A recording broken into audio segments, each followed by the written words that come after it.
Claressa Shields just did something no PR team on earth can spin. The undisputed, undefeated, three-division world champion, an Olympic gold medalist twice over, a woman with more championship belts than most gyms have mirrors, went live on social media and tore into her own baby sister in front of millions of strangers. And this wasn't a subtweet. This wasn't a vague caption with no name attached. This was raw, unfiltered, real-time footage of a multi-millionaire boxer screaming at her sibling while, on the other end of that same argument, that sibling was apparently climbing out of a moving car on I-75. If you think you've seen messy family footage before, you have not seen anything like what just came out of Flint, Michigan. Here's the part that should stop you cold: the flight wasn't the real fight. The car wasn't the real fight. Every headline chasing this story is chasing the wrong receipt. The real detonator goes back to a funeral for the Shields family matriarch, a funeral that reportedly needed security, reportedly turned away a cousin at the door, and reportedly set off a chain reaction that ended with the internet watching one of the toughest women in professional sports lose it on live video. So the question isn't just what happened on the highway. The question is, what does it take to make a millionaire drag out, on camera, the very sister she says she pays rent for? Because once you follow that thread all the way back, this story stops being a spat between siblings and starts looking like something a lot more familiar to a lot of families: money, control, grief, and a family that never actually resolved any of it. Let's build this the right way, from the ground up, because the pieces only make sense once they're in order. Claressa Shields is not a casual name in combat sports. She is, by any measurement that matters, one of the most decorated boxers alive, male or female. 2 Olympic gold medals. Undisputed championships across multiple weight divisions. A career built from Flint, Michigan, a city she has never stopped claiming, never stopped repping, even as her career took her everywhere from London to Las Vegas. Claressa Shields built her name on being the hardest working person in any room she walks into, and for years, that persona, the fighter who outworks everyone, who prays, who trains, who never takes a day off, has been central to how she talks about herself publicly. It's also, as we're about to see, central to how she talks about everyone else in her orbit, including her own family. Because here's the thing about a self-made success story: it rewires how you see people who haven't made it the same way you have. And that appears to be exactly the tension sitting underneath everything that happened with her sister, Bree. Brianna, known to most of the internet simply as Bree, is Claressa Shields' younger sister. She's lived a portion of her adult life in a dynamic that's common in families where one sibling becomes famous and financially dominant. The sibling with the resources ends up footing bills, covering rent, being the fallback plan. According to Claressa's own words during the live confrontation, she covers Bree's townhouse rent. She covers the utilities. She's been, by her own description, the financial backbone keeping her sister's day-to-day life running. That detail matters enormously, because once money becomes the connective tissue holding a relationship together, every disagreement stops being just emotional. It becomes transactional. And transactional relationships don't fight quietly, they fight with receipts. Now let's get to the actual event that lit the match, the funeral. The Shields family gathered in Flint to say goodbye to their great-grandmother, and from the outside, a family funeral should be one of the few moments where old arguments get set aside. That is not what reportedly happened here. Word coming out of Flint described a tense scene at the service, enough tension that security became involved, and enough tension that a cousin, identified in the drama as Shalita, was reportedly kept from being able to attend or pay her respects properly. For a family already carrying visible fractures, having a funeral turn into a controlled access event, with security managing who gets close to a casket, is about as loud a signal as you can send that the wounds in this family run far deeper than one bad weekend. And this is where Bree becomes central to the story, because in the middle of all that tension, Bree was reportedly the one being asked to hold a certain position in the family, to be present, to be visible, maybe to help manage a moment that was clearly bigger than any one person could control. But Bree, according to accounts of the days leading up to the funeral, didn't actually want to make the trip in the first place. Reports suggest her own children weren't able to come with her, and she reportedly didn't feel comfortable leaving them under the supervision that was available. So she went to Flint already carrying reluctance, already anticipating friction, into a family event that was, by every account, a minefield before she even landed. That context is the piece almost every gossip account skipped. Because once you know Bree didn't want to be there, and once you know she was reportedly brought there to play a specific role in a moment already loaded with cousin drama and funeral day security decisions, the entire blow-up afterward reads completely differently. This was never purely about a plane ticket. It was about what happens when the person who was expected to fall in line simply doesn't. Now here's where it turns into the footage everyone's been passing around. After the service, after the tension, after whatever happened behind closed doors in Flint, Claressa Shields went live, and she did not hold back. In that stream, she accused Bree of manufacturing a version of events that made Claressa look like the villain. According to Claressa, Bree wanted extra time in Flint, but instead of simply saying that like an adult, Bree allegedly jumped out of a moving vehicle on I-75, screaming and crying because she didn't want to get on the flight home. Claressa's framing was blunt, this was theatrics, not distress. And when Bree, in Claressa's telling, later went online and reframed the story as Claressa abandoning her in Flint, that's when the champion snapped. "Stop lying," Claressa told her sister directly on camera. "You sound as stupid as you are, trying to twist the narrative." Think about the weight of that sentence for a second. This is a woman who has spent her entire adult life being interviewed, being filmed, being asked to represent Flint and represent women's boxing and represent an entire sport on camera. She knows exactly what a live audience does with a moment like that. And she still chose to say it anyway, on a platform where every word gets clipped and replayed forever. That's not a slip. That's a person who has reached a breaking point and has decided she no longer cares how it looks. But Bree did not sit there quietly and absorb it. She fired straight back, live in the moment, and what she said reframed the entire narrative in a completely different direction. Bree's version of the car incident wasn't diva behavior.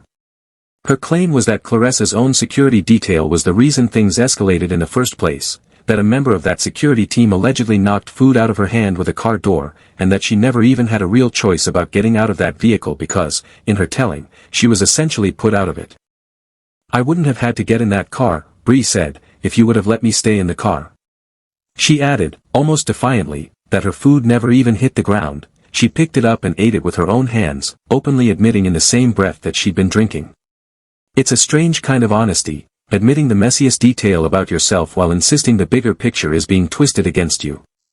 And on the flight question specifically, Bree offered an explanation that never made it into most of the viral clips. She claimed she already had a Greyhound bus ticket booked because it was cheaper, and that the whole, "she didn't want to fly," narrative ignored the fact that she had an alternate, budget-conscious plan the entire time. Claressa, for her part, said rebooking that flight cost roughly $2,300, a number she brought up specifically to underline exactly how much this incident cost her, not just emotionally, but financially. That single detail, the dollar figure, tells you almost everything about how this family communicates love, frustration, and boundaries. Because from here, the live rant didn't stay about the airport. It became a full financial audit of Bree's life, delivered live, for an audience of millions. Claressa laid it out piece by piece. She said she pays Bree's townhouse rent. She said she covers the utilities, all of it. She pointed out that Bree lives just minutes away from her, benefiting from proximity to Claressa's resources and lifestyle while, in Claressa's framing, still finding ways to publicly criticize her. Then came the detail that turned into its own moment online. Bree had reportedly attempted to change the oil in her own car, put in the wrong type, and ended up with a car that was now smoking, and, according to Claressa, Bree expected her big sister to cover the repair bill for a mistake Bree made herself. Claressa didn't hold back her interpretation of that moment either. She called it manufacturing problems, essentially accusing her sister of creating avoidable crises specifically because she believes financial rescue equals emotional attention. "You think I care more," Claressa said, "when I spend money on you." That's a heavy accusation to make about your own sister, Liv, in front of the entire internet. But it's also, if you sit with it, a common story disguised as an uncommon one. Family therapists talk about this exact dynamic constantly. When one sibling becomes the designated provider, every act of generosity quietly becomes leverage, and every request for help quietly becomes a debt. Rent. Utilities. Car repairs. When you add all three of those together, what you're really describing isn't a sisterly relationship anymore, it's closer to an employer-employee arrangement, minus any of the boundaries that usually come with actual employment. And arrangements like that rarely stay peaceful forever, because eventually the person on the receiving end starts to feel like a line item instead of a person, and the person footing the bill starts to feel like their generosity is being taken for granted rather than appreciated. Both of those feelings can be true at the exact same time, which is precisely what makes this kind of blow-up so combustible once it finally surfaces.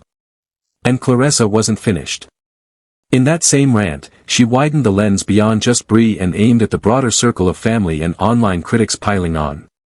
She dismissed them collectively, pointing out that most of the people commenting on her life were doing it for the equivalent of a few dollars of engagement money off a viral post, enough, she said, to eat a meal for the day, and that's it. Then she pivoted into full statement of purpose mode. Fame runs out, she said. It gets boring. It gets played out. What doesn't run out, in her view, is work ethic. I'm famous because I box. I train hard. I pray. I work. That's why you're not famous, because you don't want to work. That line is worth sitting with, because it's the exact philosophy Claressa Shields has built her entire brand around since she was a teenager fighting her way out of Flint with almost nothing behind her.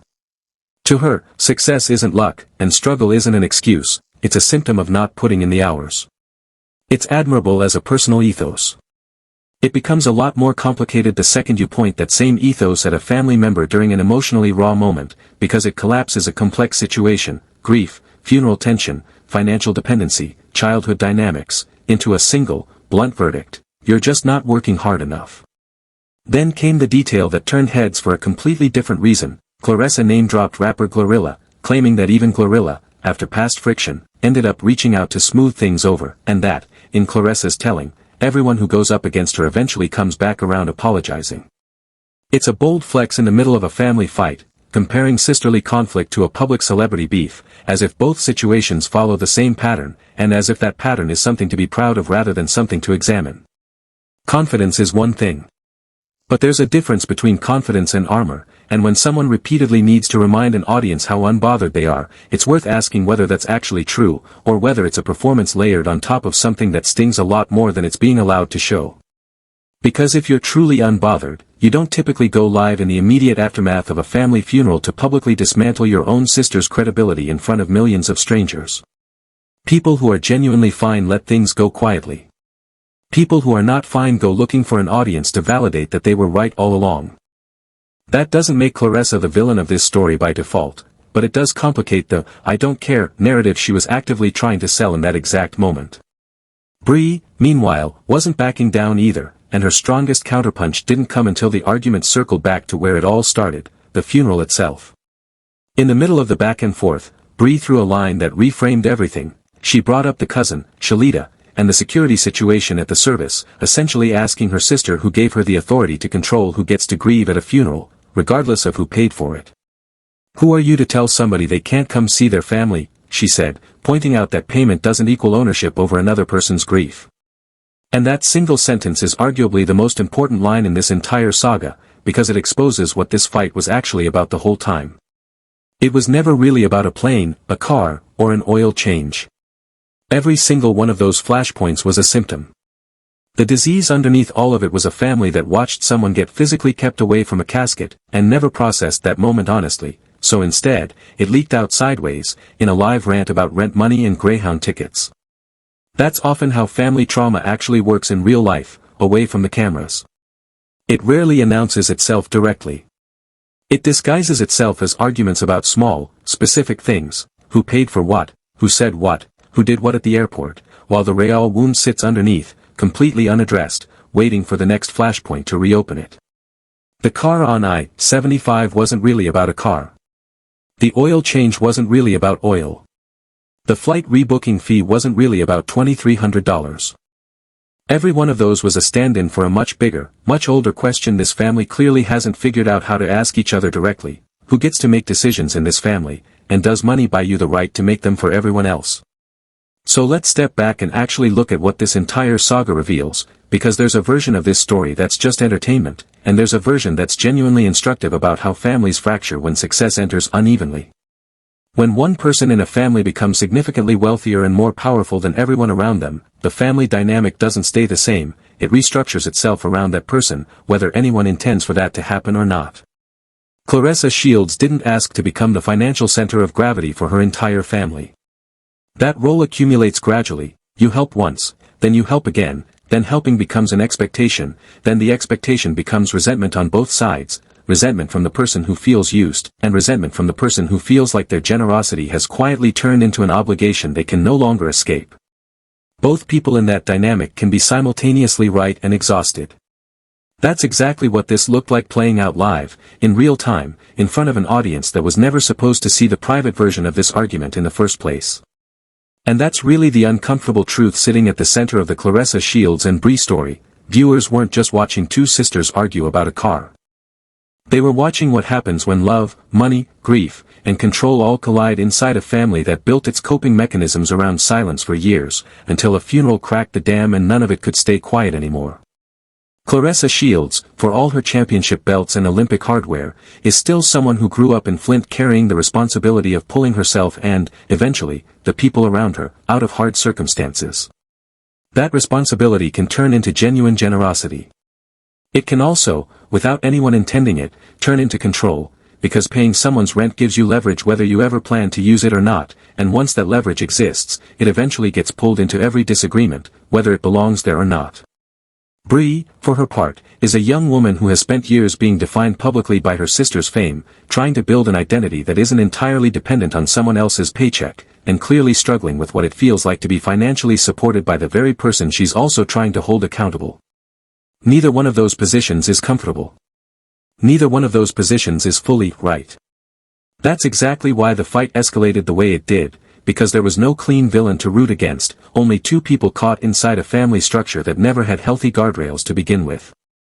So here's where all of this actually lands. A viral car-jumping moment on I-75 was never really the headline. A rebooked flight was never really the headline. An oil change gone wrong was never really the headline. The real headline is a family that buried someone they loved, couldn't hold that grief together in the same room without security getting involved, and then watched all of that unresolved pain spill out days later into a live financial audit between two sisters who clearly used to be a lot closer than they are right now. That's not a scandal. That's a family in pain, doing what a lot of families do when the money is unequal and the grief is unresolved. They fight about the small stuff because the big stuff is too heavy to say out loud. Claressa Shields will keep training. She'll keep defending titles. She'll keep being, by almost every measurable standard, one of the greatest fighters of her generation, male or female, from any era. That part of her story isn't in question, and nothing about this family situation takes that away from her. But greatness inside the ring and health inside a family are two completely different disciplines, and this entire saga is a reminder that you can be undisputed at one and still be figuring out the other in real time, in public, whether you want the audience there or not. So here's the honest question worth sitting with. How many of you have that one family member you're constantly bailing out, the one where every act of help quietly turns into an unspoken debt neither of you ever agreed to? Drop that in the comments, because judging by how fast this story spread, a lot of people recognize themselves somewhere in it. And be honest with yourself while you're at it. Do you think Claressa Shields was justified in laying all of that out publicly, or do you think the real failure here belongs to a family that let a funeral turn into a fault line instead of a moment of unity? Team Claressa, Team Bree, or Team, this family needs an actual conversation instead of another live stream. The comment section is yours. Because whichever side you land on, one thing is clear, when money becomes the only thing holding a family together, sooner or later, every disagreement turns into a receipt war, and this one just happened to play out where the whole internet could watch.